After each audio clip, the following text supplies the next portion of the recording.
Class 10th में हमारे पास physics में जो पहला चैप्टर आता है वो है लाइट। और साथ में लाइट के अंदर जो फिनोमिना आप क्लास 10th लेवल पर पढ़ते हो वो है रिफ्लेक्शन एंड रिफ्रैक्शन।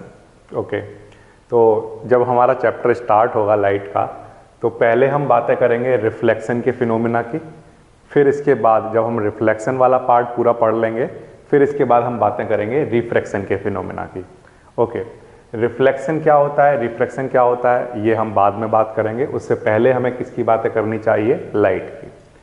तो लाइट की हम बात करें तो ऑफ कोर्स लाइट क्या होती है ये आपको पता है। लाइट की वजह से ही ये क्लास चल पा रही है, हाँ या ना। लाइट अगर ना हो तो आपको इस बोर्ड पर कुछ दिखाई नहीं देगा, तो मैं आपको पढ़ा नहीं पाऊंगा और आप पढ़ नहीं पाओगे। तो लाइट का तो एक वेरी इंपॉर्टेंट रोल अभी इस क्लास में भी है ना। यहाँ पर इस रूम में चारों तरफ लाइट्स लगी हुई हैं। अब उस लाइट का काम क्या है, उस लाइट का काम हमें तब समझ आता है जब हम इस रूम की सारी लाइटें बंद कर देते हैं। जब हम इस रूम की सारी स्विच ऑफ कर देंगे, जितनी भी यहाँ पर मैंने LEDs लगाई हुई हैं इन सबको अगर मैं स्विच ऑफ कर दूँ तो मुझे लाइट का मीनिंग समझ आएगा। उस बात का क्या मतलब है, इस बात का मतलब ये है कि जो यूनिवर्स है हमारा, यूनिवर्स दो चीज़ों से मिलकर बना हुआ है, या तो वो मटेरियल है या वो एनर्जी है। दो तरह की चीज़ें मुझे दिखाई देती हैं। जैसे एग्जांपल के लिए ये मेरे हाथ में मटेरियल है, ये एनर्जी नहीं है, दिस इज मटेरियल। ओके, ये मेरे हाथ में क्या है, तो आंसर है ये एक मटेरियल है। अभी अगर मैं अपनी बॉडी की बात करूं तो क्या मेरी बॉडी मटेरियल है, तो आंसर है ये मटेरियल भी है और इसके पास एनर्जी भी है। ये सिर्फ मटेरियल है, इसके पास एनर्जी नहीं है, इसलिए खुद से कुछ नहीं कर पाता है। ना तो ये इधर जा सकता है अपनी मर्जी से, ना ये इधर आ सकता है अपनी मर्जी से, ये कुछ भी नहीं कर सकता। लेकिन मेरी बॉडी जो है वो मटेरियल भी है और उसके पास एनर्जी भी है। तो इसलिए मैं चाहूँ तो मैं इधर जा सकता हूँ, इधर जा सकता हूँ, कुछ भी कर सकता हूँ, क्योंकि मेरे पास एनर्जी भी है।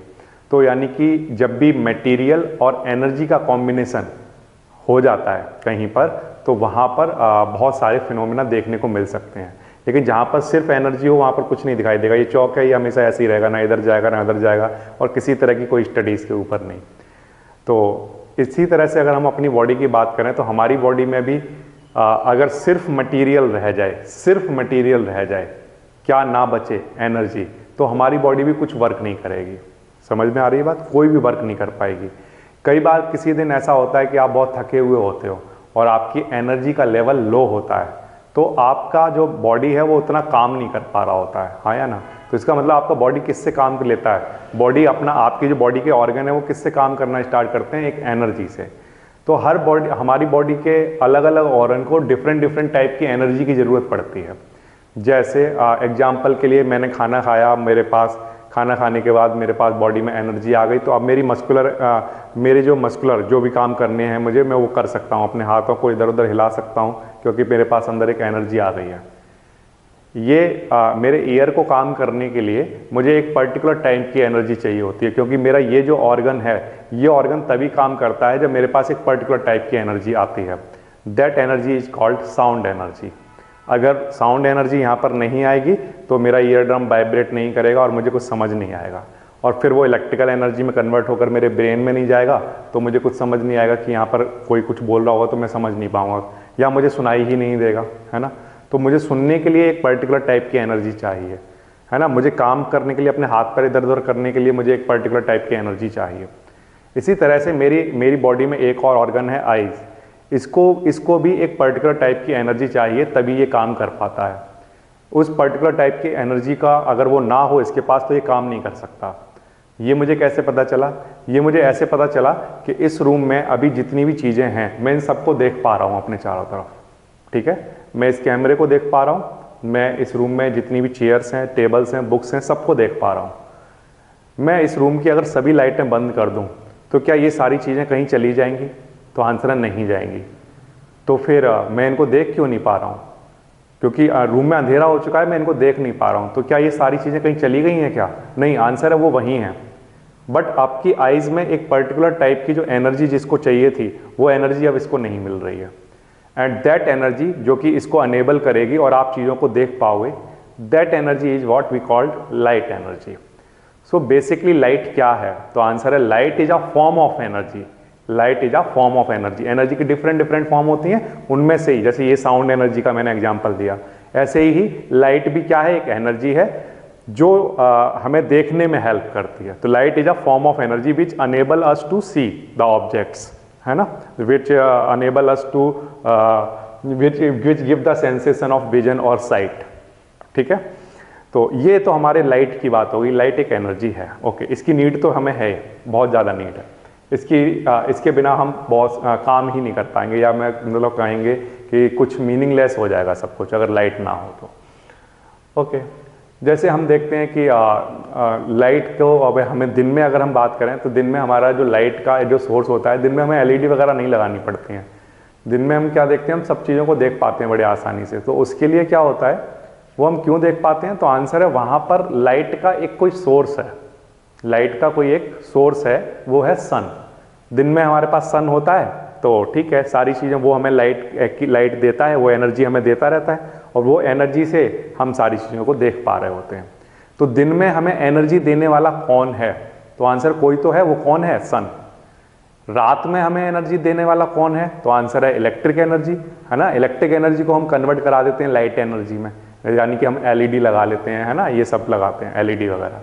तो एलईडी हमारी क्या है, सोर्स ऑफ एनर्जी, जो कि हमें क्या दे रही हैं, एनर्जी दे रही हैं। और जब वो एनर्जी यहाँ पर आती है तभी मैं चीज़ों को देख पाता हूँ। ठीक है, अगर सन ना निकले, सन ना हो, एलईडी लाइट ना हो, तो यहाँ बिल्कुल अंधेरा हो जाएगा और ये देख नहीं पाएगा। तो इस बात का मतलब तो ये है कि एनर्जी, यहाँ पर एनर्जी होना जरूरी है, ये बात तो समझ आ रही है, लेकिन एनर्जी देने वाला एक ऑब्जेक्ट होना जरूरी है, एक सोर्स होना जरूरी है। तो इसका मतलब ये है कि उस एनर्जी को कौन देता है, एक सोर्स देता है। सोर्स का एक नाम मैंने आपको दिया, जैसे सन या आपकी इलेक्ट्रिक लैंप एटसेट्रा। ठीक है, ये तो हो गया सोर्स। अच्छा, अब जब सोर्स तो ठीक है, मुझे समझ आ गया कि मान लो हमने कहा कि सन एक सोर्स है, यहाँ से लाइट आएगी तो हमारी जो आई है ना, वो देख पाएगी।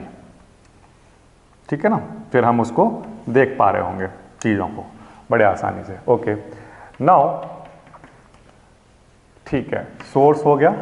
अब सोर्स के बाद बच्चों, ये जब लाइट आएगी तो कैसे आएगी, कैसे आनी है ये लाइट, तो आंसर है ये लाइट क्या हमारी आइज़ को लेने जाना पड़ेगा या अपने आप से आएगी, तो आंसर अपने आप से आएगी। ऐसा तो कभी नहीं होता कि हमारी आइज़ जाती है फिर लेकर आती है, नहीं, ऐसा नहीं होता। वहाँ से सन अपनी जगह पर है, मैं अपनी जगह पर हूँ, वहाँ से लाइट एनर्जी आती है और मेरा जो मुझे देखने वाला जो काम है मेरा होने लगता है। तो जब ये लाइट एनर्जी आ रही है तो ये जब आएगी तो रास्ते में कुछ तो पड़ेगा, कहीं ना कहीं से तो होती हुई आएगी। तो आंसर है हाँ, लाइट एक पर्टिकुलर जगह से होती हुई आ रही होगी। कहाँ से होती हुई आ रही होगी, तो आंसर है जिस रास्ते से ये होती हुई आ रही होगी, जिस रास्ते को पार करके ये मेरी आइज़ में पहुँचती है, वो जो रास्ता होता है उसका नाम मीडियम होता है। उसका नाम क्या होता है, मीडियम। तो लाइट जिस रास्ते पर चलती है, जिस पाथ पर ट्रेवल करती है, उस पाथ का नाम क्या होता है, मीडियम। लाइट एनर्जी जहाँ से आ रही होती है उस जगह का नाम क्या होता है, सोर्स। और जिस रास्ते से आ रही होती है उस जगह का नाम क्या होता है, मीडियम। अब मैं आपसे कहूं कि देखो एक लाइट एनर्जी आ रही है, तो आपको क्या दिखाई दी, कहाँ आ रही है सर, हमें नहीं पता, हमें नहीं दिखाई दी। तो अगर आपको नहीं दिखाई दे रही है तो मैं एक काम करता हूं, मैं कुछ लाइन बनाना शुरू करता हूं, और जब मैं एक लाइन खींचूं तो आप सोचना कि मैंने लाइट बनाई है। ठीक है ना, तो देखो मैं एक लाइन बना रहा हूं, ये मैंने एक लाइन बना दी। अब मैं कह रहा हूं कि देखो सन से लाइट आ रही है, तो आपको दिखाई दे रही है, हाँ या ना, दिख रही है ना, समझ आ गई ये वाली बात। अगर मैं यहां पर कहूं कि सन से इस आई में एक लाइट आ रही है, कहां आ रही है, हमें तो नहीं दिख रही है, हमें तो यहां बोर्ड दिखाई दे रहा है। अब दिखाई दे रही है क्या, हाँ अब दिखाई दे रही है। ये वाली जो है ये लाइट को रिप्रेजेंट कर रही है, ये वाली लाइन। तो इसका मतलब ये है कि जब लाइट आती है, जब हमारे पास लाइट आती है और हमें लाइट को रिप्रेजेंट करना होता है, तो हम उसके लिए स्ट्रेट लाइन का यूज करते हैं। कुछ स्ट्रेट लाइन बनाते हैं, कुछ स्ट्रेट पाथ बनाते हैं, जो कि किसको रिप्रेजेंट करते हैं, लाइट को रिप्रेजेंट करते हैं। ठीक है, ओके। तो ये तीन चीज़ें हैं, और ये जो पाथ आप बना रहे हो इनको दिखाने के लिए, ये पाथ हमने क्यों बनाए हैं, आपको सिर्फ समझाने के लिए बनाए हैं। क्योंकि अगर मैं ऐसे बोलता रहूँगा देखो ये लाइट जा रही है, ये ऐसे आई वो वैसे आई, तो आपको कुछ बातें समझ नहीं आएंगी। तो आपको समझाने के लिए मैंने रे बनाना शुरू कर दी, लाइनें बनाना शुरू कर दी, तो आपको के लिए जब चीज़ें दिखती हैं तो आपको समझ में भी आती हैं, तो आपको दिखना शुरू हो गई। तो ये लाइट को दिखाने के लिए जो लाइन यूज की गई हैं, ये जो स्ट्रेट पाथ यूज किए गए हैं, इनको हम क्या कहते हैं? रे। तो आई के पास तक आने तक 3 चीज़ें मस्ट हैं। नंबर 1 सोर्स, एक तो और सोर्स होना चाहिए जिससे हमें लाइट मिलेगी। दूसरा हमारे पास मीडियम होगा, मीडियम मतलब लाइट जहाँ से पास होती हुई होकर, जहाँ से होकर मेरी आइज में आएगी वो हो गया मीडियम, और वो जैसी दिख रही होगी उसको हम क्या कहेंगे? रे। ओके, अब ये जो सोर्स, मीडियम और रे, ये जो तीनों चीज़ें हैं, इनके भी डिफरेंट टाइप हमें देखने को मिलते हैं। इनको हम 1 बाय 1 स्टडी करेंगे। तो सबसे पहले तो हम बात करते हैं सोर्स की। सोर्स क्या होता है? A source of light is an object from which light is given out. जहाँ से लाइट मिलती है हमें, उस ऑब्जेक्ट का नाम क्या होता है? सोर्स। ठीक है, अब जो ये सोर्स हैं ये 2 तरह के हैं। एक होते हैं सेल्फ ल्यूमिनस। सेल्फ ल्यूमिनस का क्या मतलब हो गया? सेल्फ ल्यूमिनस का मतलब जिनके पास अपनी खुद की लाइट है, खुद की लाइट है, उन्हें किसी से लाइट उधार नहीं लेनी पड़ी है, उनके पास खुद की लाइट है और वो लाइट देते हैं सबको। जैसे एग्जाम्पल के लिए सन, स्टार्स, इलेक्ट्रिक लैंप, है ना, इन सब के पास क्या है? अपनी खुद की लाइट है। तो जो अपनी खुद की लाइट दूसरों को देते हैं वो तो कौन, किस टाइप के ऑब्जेक्ट कहलाते हैं, किस टाइप की सोर्स कहलाते हैं? Self luminous. ठीक है, और दूसरे होते हैं नॉन ल्यूमिनस। नॉन ल्यूमिनस वो होते हैं जो दूसरों की लाइट देते हैं, दूसरों की लाइट आपके पास तक पहुंचाते हैं। मतलब जैसे एग्जाम्पल के लिए ये एक ऑब्जेक्ट मेरे हाथ में है, ये लाइट दे रहा है, लाइट दे रहा है। इस बात का क्या मतलब है? इस बात का मतलब ये है कि वहां पर एक एलईडी लगी हुई है, उस एलईडी से एक लाइट आ रही है, इस पर टकराई और टकराकर यहां पर आई, ऐसे। तो वहां से इस पर टकराई और यहां से आई, तो ये जो मेरे आईज में आई है वो वहां से आई है या यहां से आ रही है? तो आंसर है यहां से आ रही है। फिर से लाइट, इसके पास लाइट कहां से आ रही है? उस एलईडी से आ रही है। ठीक है, तो इसका सोर्स कौन हुआ बताओ? तो आंसर है वो एलईडी हुआ, क्योंकि वहां लाइट यहां तक जो आई वो कहां से आई? एलईडी से आई, तो एलईडी सोर्स हुआ इसके लिए। अब वो लाइट यहां पर टकराकर फिर मेरी आइज में आई, तो मेरी आइज में अगर लाइट पूछी जाए कहां से आ रही हो, तो मैं तो यहां से कहूंगा क्योंकि यहीं से तो आई हो, तो मेरे लिए सोर्स ये हो गया। तो लेकिन वो जो लाइट ये दे रहा था, ये इसकी अपनी खुद की लाइट नहीं है, ये तो एलईडी वाली लाइट को यहां पर भेज रहा है। तो वो अगर वो किसी दूसरे की लाइट को इल्यूमिनेट कर रहा है ना, तो हम क्या कहेंगे कि ये कैसा है? Non luminous. ओके, जैसे एग्जाम्पल के लिए ये जो शर्ट है ये व्हाइट कलर की है, रेड कलर की है, ब्लैक कलर की है, ये आप कैसे पहचान पा रहे हो? तो आंसर है कि यहां से एक रे ऑफ लाइट आ रही है, वो इसको पूरे पर लाइट जब आती है तो वो लाइट जो है वो रिफ्लेक्ट होकर आपकी आइज में जा रही है। अब वो जब आपकी आइज में जा रही है तो फिर आपकी आइज डिटरमाइन कर रही है कि ये कैसा कलर है, व्हाइट कलर, है ना। तो इसका मतलब ये है कि आपके लिए जो सोर्स है वो ये है ना, ये क्योंकि लाइट आपकी आइज में यहां से जा रही है ना कि वहां से आ रही है। मैंने एलईडी तो उधर लगा रखी है ना, तो वहां से लाइट यहां आई और यहां से वहां जाई। तो इस शर्ट के लिए जो सोर्स है वो एलईडी है, बट आपके लिए सोर्स कौन है? ये तो ये अपनी लाइट तो आपके पास नहीं भेज रहा है, ये तो एलईडी वाली लाइट ही आपके पास भेज रहा है, तो इसके पास अपनी खुद की कोई लाइट नहीं है। तो ये जो जितनी भी चीज़ आप देख पा रहे हो अभी इस टाइम, या अपने रूम में चारों तरफ अभी देखो आप लोग, तो आपको वहाँ पर बहुत सारे नॉन ल्यूमिनस ऑब्जेक्ट मिलेंगे जिनकी खुद की कोई लाइट नहीं। आपके रूम में जितनी भी टेबल, चेयर, बुक आप जो भी देख पा रहे हो वो सब किस कैटेगरी के हैं? Non luminous. बट आपके रूम में जो एलईडी बल्ब लगा हुआ है, आपके रूम में जो इलेक्ट्रिक लैंप लगी हुई है ना, जो आप सन को देखते हो, वो सबके पास अपनी खुद की लाइटें हैं, तो वो सब सेल्फ ल्यूमिनस की कैटेगरी में आते हैं। ओके, तो हमें सोर्स समझ आ गया कि सोर्स क्या होता है, जहाँ से लाइट हमें मिले। ओके, वो व्हाटएवर जैसे भी दे, वो अपना दे रहा हो या दूसरे की लाइट दे रहा हो, उससे हमें कोई लेना देना नहीं, हमारा काम होना चाहिए, और हमारा काम हो रहा है कि हाँ हमें लाइट मिल रही है उनसे। ओके, अब इसके बाद बात आती है कि अगर वो लाइट हमें वहाँ से मिल रही है तो वो किसी ना किसी रास्ते से आ रही होगी, उस रास्ते का, उस पाथ का जो नाम होगा उसका नाम क्या होगा? मीडियम होगा।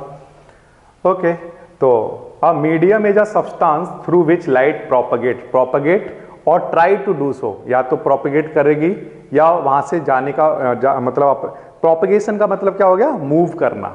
ठीक है, कि लाइट जहां से मूव करेगी या मूव करने का ट्राई करेगी, है ना। तो वो जो मटेरियल होगा, वो जो जगह होगी, वहां पर जो भी मटेरियल है वो मटेरियल क्या कहलाएगा?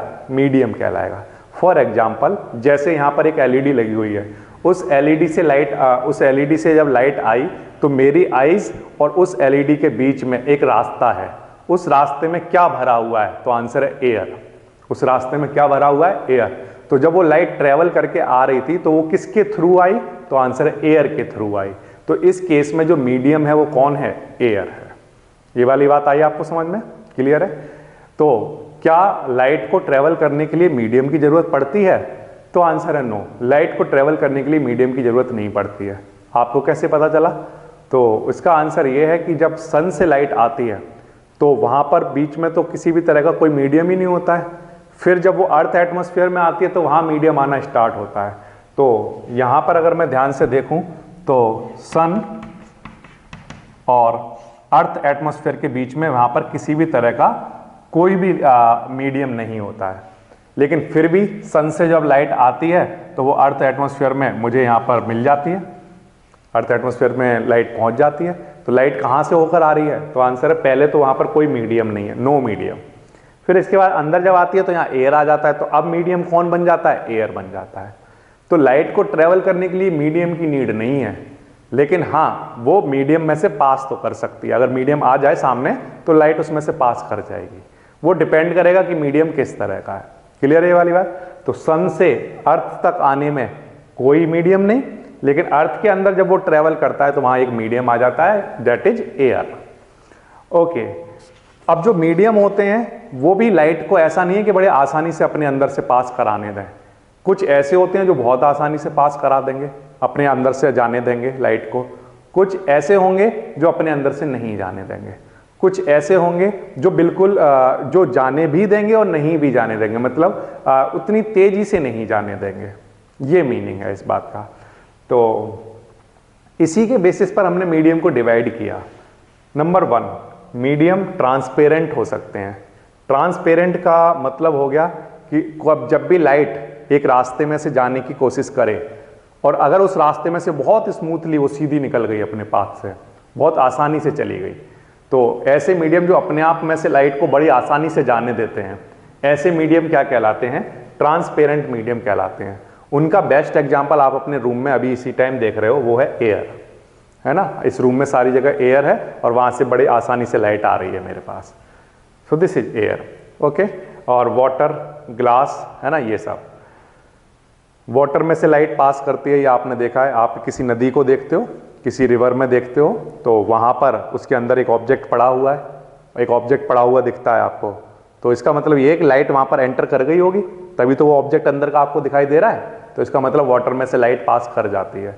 ग्लास, आप ग्लास लगा देते हो, एक रूम में से दूसरे रूम में के बीच में एक ग्लास लगाया हुआ होता है आपने, तो वो ग्लास के उधर आप देख पा रहे होते हो, तो वहां से इसका मतलब लाइट पास कर जा रही है, तभी आपको दूसरी साइड की चीजें दिखाई दे रही हैं। तो एयर, वाटर, ग्लास, ये सब कुछ मीडियम है जो कि ट्रांसपेरेंट मीडियम है। ठीक है, तो ये हो गई एक कैटेगरी।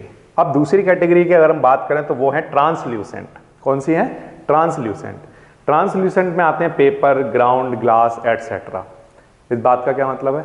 इस बात का मतलब ये है कि अभी आप मुझे बहुत ही क्लियरली देख पा रहे हो। क्यों? क्योंकि आपके और मेरे बीच का जो मीडियम है वो है air, that is transparent medium. अब अगर मैं अपने सामने यहाँ पर जैसे आप अभी मुझे बहुत अच्छे से देख पा रहे हो, मैं अपने सामने एक पेपर खड़ा कर लूँ इतना बड़ा, और फिर पेपर मेरे हाथ में है, और फिर आप मुझे देखो, तो आप मुझे उतने अच्छे से नहीं देख पाओगे, क्योंकि कुछ लाइट अंदर एंटर कर रही होगी और कुछ नहीं कर रही होगी। तो आपको ये तो हो सकता है, आपको ये तो लगे कि इस पेपर के पीछे कोई है, लेकिन वो एग्जैक्टली कैसा दिखता है वो क्लियर नहीं हो रहा है। तो इसका मतलब कुछ लाइट अंदर आ भी रही है, नहीं भी आ रही है। आ रही है इस बात का मतलब ये हमें कैसे पता चला कि आ रही है? आ रही है का मतलब हमें ऐसा लग रहा है कि इस पेपर के पीछे कोई है, तो इसका मतलब वहां पर लाइट कुछ ना कुछ जा रही है, लेकिन वो एग्जैक्टली कैसा है वो नहीं दिख रहा है। इसका मतलब पूरी लाइट वहां पर नहीं जा रही है, जिससे मैं पूरा उसका जो शेप है वो देख पाऊं कि वो एग्जैक्टली कैसा दिखाई दे रहा है। तो इसका मतलब ये हो गया कि दूसरे टाइप के मीडियम ऐसे हैं जो लाइट को कुछ ट्रेवल करने देते हैं, मतलब कुछ पार्ट अंदर जाने देते हैं, कुछ नहीं भी जाने देते हैं। तो मैं कहूँ कि पार्शियली पास कराते हैं। ओके, पार्शियली जाने दे रहे हैं। तो ऐसा है पेपर, ग्राउंड ग्लास। कुछ ग्लास आपने ऐसे देखे होंगे जो आप अपनी विंडो में वगैरह में कहीं पर लगाया होगा अपने घर में, जिसमें क्या होता है कि लाइट पूरी तरह से पास नहीं करती है ना? उसमें पूरी तरह से ट्रांसपेरेंट नहीं है। ऐसा नहीं होता कि बाहर से कोई आपको अंदर आपके घर में देख पाए कि क्या हो रहा है। ग्लास लगाया हुआ है आपने इस तरह का, और जिसमें लाइट पूरी तरह से नहीं आएगी, क्योंकि अगर पूरी तरह से आएगी तो अंदर जो कुछ भी है, आप जैसे बाहर से अगर आपको कोई देखेगा तो वो पूरी तरह से देख पाएगा कि अंदर कौन है।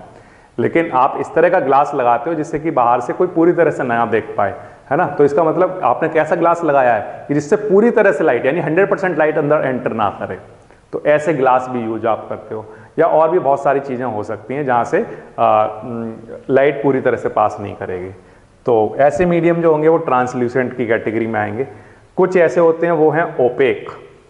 ओपेक का क्या मतलब हो गया, जैसे मान लो एग्जाम्पल के लिए मैंने कहा आप अभी मुझे कैसा देख पा रहे हो, आपने कहा आप मुझे बिल्कुल अच्छे दिख रहे हो, बिल्कुल ठीक दिखाई दे रहे हो, ठीक है। फिर मैंने एक पेपर रख दिया बीच में, तो आपने कहा कि अब मुझे आप धुंधले दिखाई दे रहे हो, मतलब कि दिख भी रहे हो और बिल्कुल क्लियर भी नहीं दिख रहे हो। तो यानी कि अब वो पेपर हो गया ट्रांसल्यूसेंट। फिर मैंने अपने सामने एक वुडन का पीस रख लिया, अब मैं उसके पीछे खड़ा हुआ हूँ और मैं आपसे पूछ रहा हूँ कि मैं कैसा दिखाई दे रहा हूँ। तो आपने कहा कि अब आप मुझे दिखाई नहीं दे रहे हो।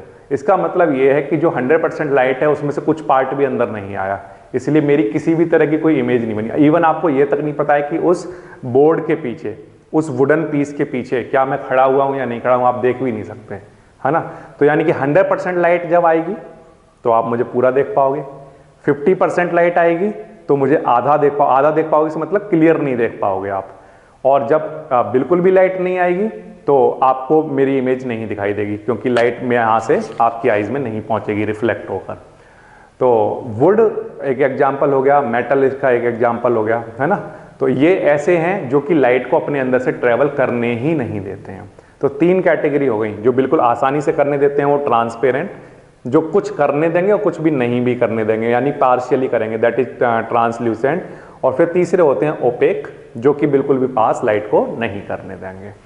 तो ये हो गया हमारा मीडियम का टाइप। ओके, अब हमें ये समझ आ गया कि सोर्स है एक और एक मीडियम से पास करने वाला है। तो जब वो जा रहा होगा तो सर वो दिखेगा कैसा, क्योंकि उनको दिखाने के लिए मुझे आपको एक लैंग्वेज बनानी पड़ेगी जिससे आपको चीज़ें समझ में आए। तो आपको समझाने के लिए मैंने क्या किया, यहाँ पर लाइनें बनाना। अगर मैं कहूँ कि एक लाइट ऐसी जा रही है तो आपको क्लियर दिखाई दे रहा है कि लाइट इस डायरेक्शन में जा रही है। तो लाइट को रिप्रेजेंट करने के लिए हम जो स्ट्रेट लाइन यूज करते हैं, है ना, उनको हम क्या कहते हैं, रे।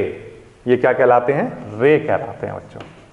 ओके, कई बार हम क्या करते हैं, सिंगल एक रे ना बनाकर बहुत सारी रे बनाते हैं इस तरह से, है ना, बहुत सारी रे बनाते हैं। तो बहुत सारी रे का जो बंडल होता है, बहुत सारी रे का बनाकर जो एक बंडल बना देते हैं हम, उसको कहते हैं बीम ऑफ लाइट। क्या कहते हैं, बीम ऑफ लाइट।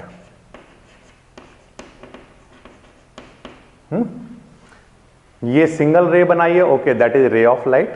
और अगर बहुत सारी रे का बंडल एक बना देते हो आप, बहुत सारी रे एक साथ बना देते हो, तो उसको हम कहते हैं बीम ऑफ लाइट।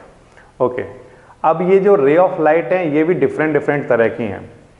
एक रे ऑफ लाइट ऐसी है जो किसी एक पॉइंट पर आती हुई दिखाई दे रही है ना।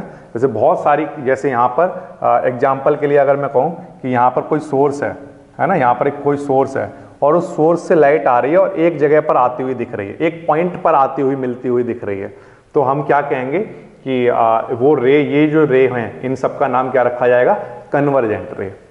और एक जगह ऐसी है जहाँ पर जहाँ से रे निकलती हुई दिखाई दे रही हैं, ऐसा लग रहा है कि वो एक पॉइंट से फैल रही हैं।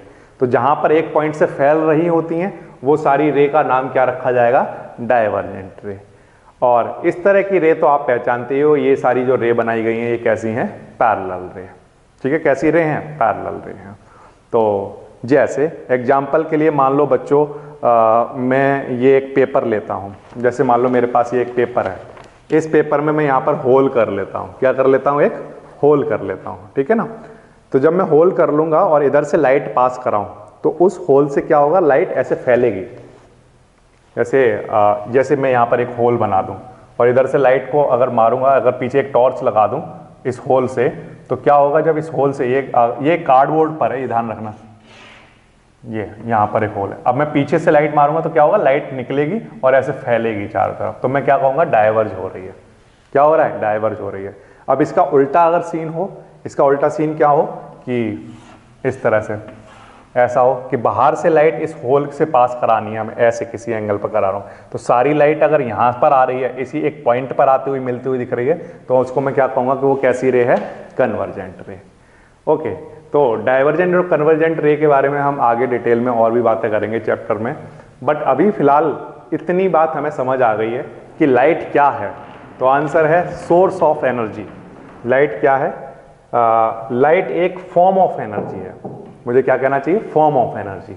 लाइट एक फॉर्म ऑफ एनर्जी है जिसकी हेल्प से हम चीज़ों को देख पाते हैं। और लाइट को पढ़ने के लिए कुछ एक इंपॉर्टेंट टर्मिनोलॉजी है, उनमें से नंबर 1 है सोर्स, जहाँ से लाइट हमें मिलती है, that is called source. Light जिस पाथ से जाती है उसे मीडियम कहते हैं, और जिस लाइन के अलोंग जाती है वो रे कहलाती है। This is introduction to light.